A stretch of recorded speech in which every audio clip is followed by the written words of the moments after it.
नमस्कार दोस्तों, मैं रोहताश कुमार आपका अपनी वीडियो में स्वागत करता हूं। आज बात करेंगे एचपीएससी असिस्टेंट प्रोफेसर की भर्ती पर चल रहे कोर्ट केस के बारे में। सबसे पहले हाई कोर्ट के अंदर जो असिस्टेंट प्रोफेसर का जो मैटर गया था, वो इंग्लिश सब्जेक्ट के अंदर गया था। वहां पर CWP नंबर था 661 2026 और जो केस हुआ था वो Asha Rani and others versus state के नाम से हुआ था। और ये जिस बेंच के अंदर लगा था वो थे जस्टिस त्रिभुवन दैया जी। हमने वो केस एग्जैक्टली उसका जजमेंट पढ़ा था, अगर किसी को वो देखना हो तो वो देख भी सकते हैं। तो यहाँ पर जो पेटिशन लगाई गई थी वो ये लगाई गई थी कि एचपीएससी ने जो यूजीसी के जो रेगुलेशन है वो फॉलो नहीं किए, ये कैंडिडेट ने कोर्ट में जाके कहा।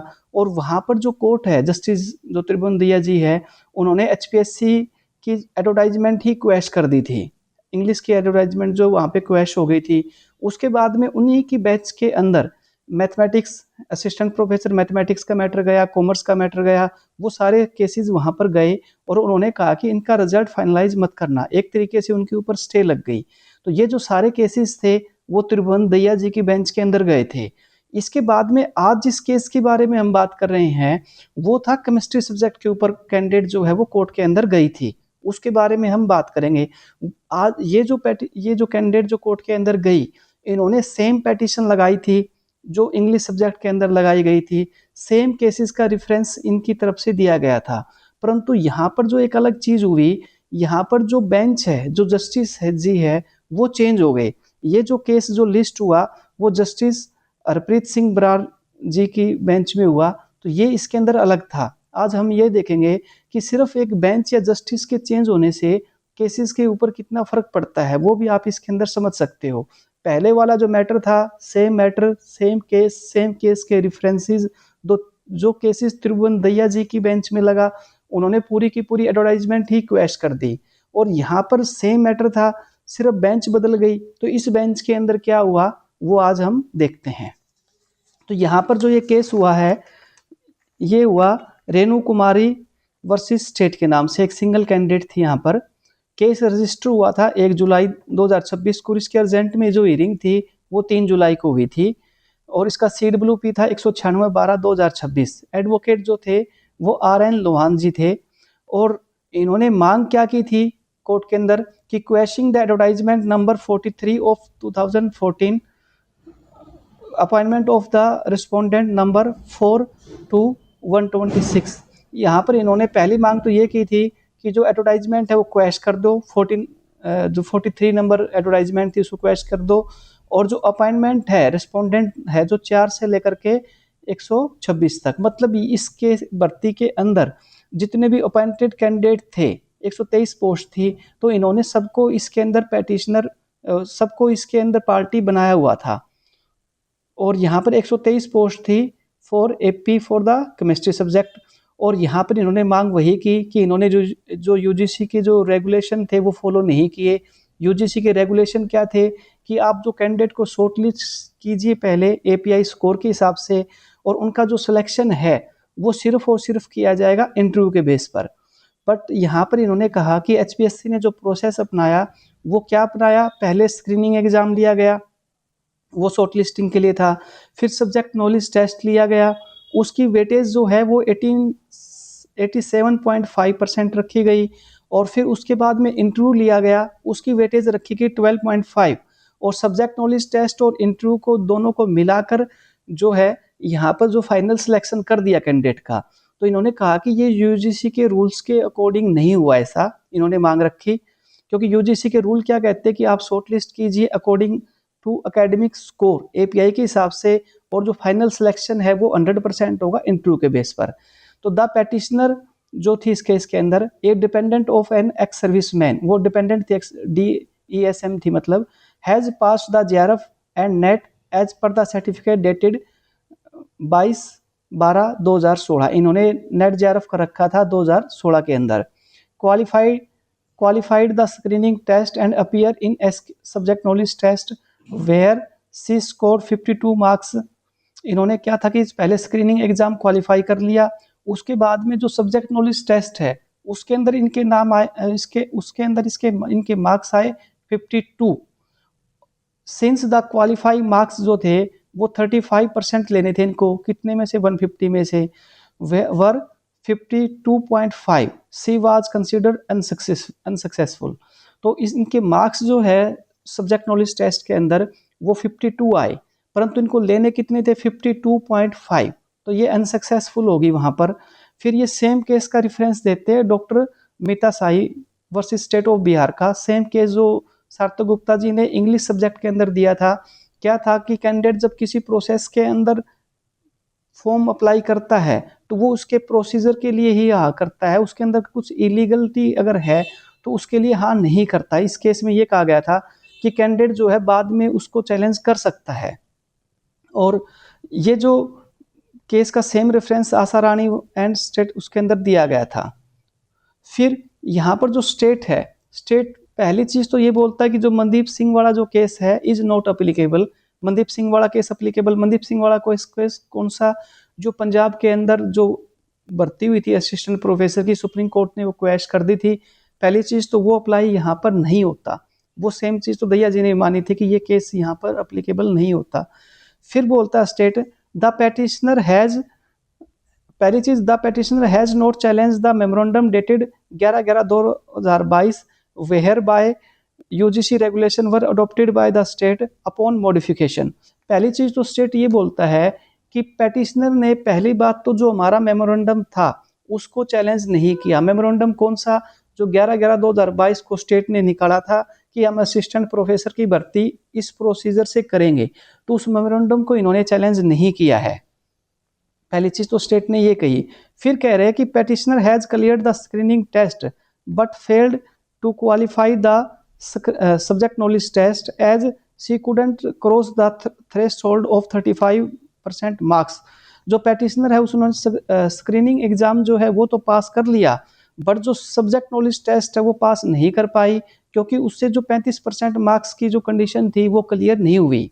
The petitioner has only late challenge the selection process because she was unsuccessful therein। तो पेटिशनर जो है उसने क्यों चैलेंज किया है, क्योंकि वहां पर वो अनसक्सेसफुल हो गई। और एचपीएससी का जो प्रोसेस है मैंने आपको बता ही दिया।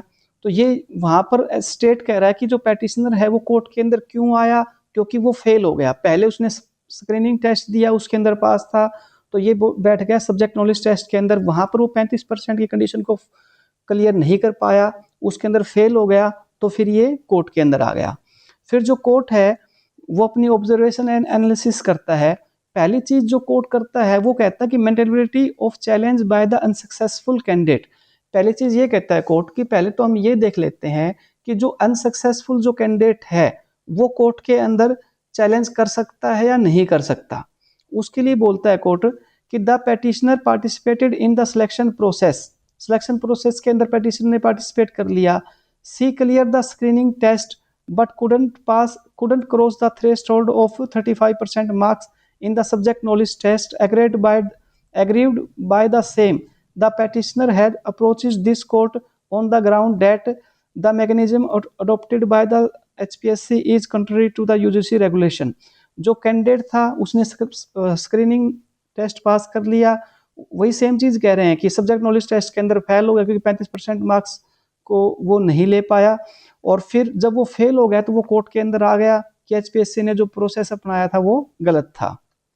आगे कोर्ट बोलता है a candidate who knowledgeably participated in a selection process with full knowledge of the procedure criteria या term of the advertisement governing it can not be subsequently challenge the same merely because the outcome has turn to be unfavourable. तो यहाँ पर court क्या कहता है कि एक candidate, कोई भी कैंडिडेट जिसने फुल नॉलेज होने के बाद में एक प्रोसेस के अंदर पार्टिसिपेट कर लिया, उसने सारी की सारी जो टर्म एंड कंडीशन है वो एक्सेप्ट कर ली, और वो बाद में कोर्ट सिर्फ इसलिए आया है कि वो अनसक्सेसफुल हो गया।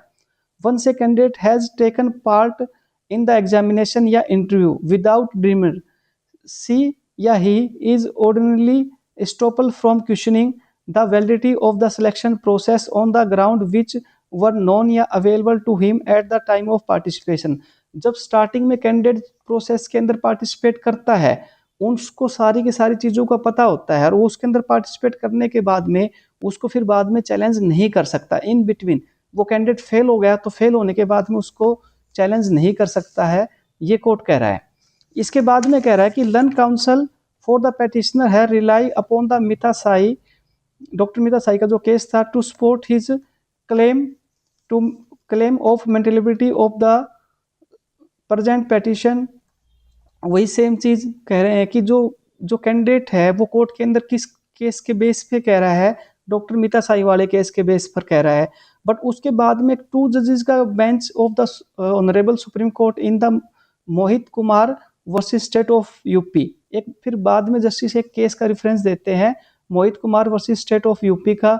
उस केस के अंदर वही सेम चीज थी, कैंडिडेट अगर पार्टिसिपेट कर लेगा तो फेल होने के बाद में वो उसको चैलेंज नहीं कर सकता। फिर और भी बहुत सारे केसेस का रेफरेंस जस्टिस की तरफ से दिया जाता है कि कैंडिडेट पार्टिसिपेट करने के बाद में उस प्रोसेस को चैलेंज नहीं कर सकता। फिर बाद में कोर्ट बोलता है the petitioner being well qualified academic, जो पेटिशनर है वो वेल क्वालिफाइड था, out to be aware of the UGC regulation, उसको यूजीसी रेगुलेशन का पता था, opportunity to challenge the selection process at the stage of issuance of the advertisement itself, जब advertisement निकाली गई थी उसी टाइम उसको चैलेंज करने की अपॉर्चुनिटी उसके पास में थी। Rather she participated in the same, but candidate ने क्या किया, उसने प्रोसेस के अंदर पार्टिसिपेट कर लिया and only moved this court when she failed to clear the subject knowledge test, और वो कोर्ट में कब आई, जब वो सब्जेक्ट नॉलेज टेस्ट को क्लियर नहीं कर पाई, उसके अंदर फेल हो गई। तो a challenge to the impugned advertisement by unsuccessful candidate is not maintainable. तो यहाँ पर कोर्ट क्या कहता है कि अनसक्सेसफुल जो कैंडिडेट है वो अब इसको चैलेंज नहीं कर सकता, तो टोटली मना कर देते हैं कि अनसक्सेसफुल अगर कैंडिडेट है तो वो बाद में प्रोसेस को चैलेंज नहीं कर पाएगा। तो पहली चीज तो यही हो गई। फिर इसके बाद में जो सेकंड पॉइंट जो कोर्ट उठाता है वो उठाता है absence of the challenge to memorandum dated 11/11/2022। State पहली लाइन में यही कहता है ना कि इन्होंने मेमोरेंडम को चैलेंज नहीं किया, उसके ऊपर कोर्ट क्या कहता है कि the prayer of the petition can not be considered in the absence of a challenge to the memorandum. उस पहले आपकी ये जो पेटिशन है वो हम नहीं मानते, आपको पहले उसको चैलेंज जो मेमोरेंडम था जिससे स्टेट ने ये कहा था कि हम ऐसे ऐसे प्रोसेस करेंगे 2022 के अंदर, आपको पहले उसके अंदर उसको चैलेंज करना चाहिए था। उसको चैलेंज करने की बजाय आपने सीधा एडवर्टाइजमेंट को चैलेंज करने लग गए, तो वो भी कहा कि हम कोर्ट नहीं मानता।